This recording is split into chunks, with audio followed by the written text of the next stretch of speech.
अध्यक्ष महोदय, सध्या महाराष्ट्रामध्ये कांद्याच्या जे पीक आहे, पैसे देणारं पीक आहे आणि लवकर येणारं पीक आहे आणि त्याचे भाव अतिशय पडलेले आहेत आणि गडगडण्यापेक्षाही जास्त वाईट अवस्था या कांदा उत्पादक शेतकऱ्यांची या भावामुळे झालेली आहे.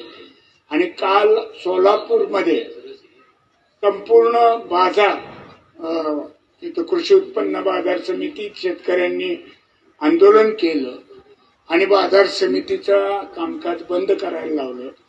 तर माझी आपल्या वतीनं शासनाला विनंती आहे की लवकरात लवकर या बाबतीत योग्य तो निर्णय घेऊन कांद्याला सध्या जे पडलेले भाव आहेत आणि शेतकरी अडचणीत आलाय तर त्यांना अनुदान प्रत्येक किलो मागं किंवा क्विंटल मागं असं द्यावं योग्य ते.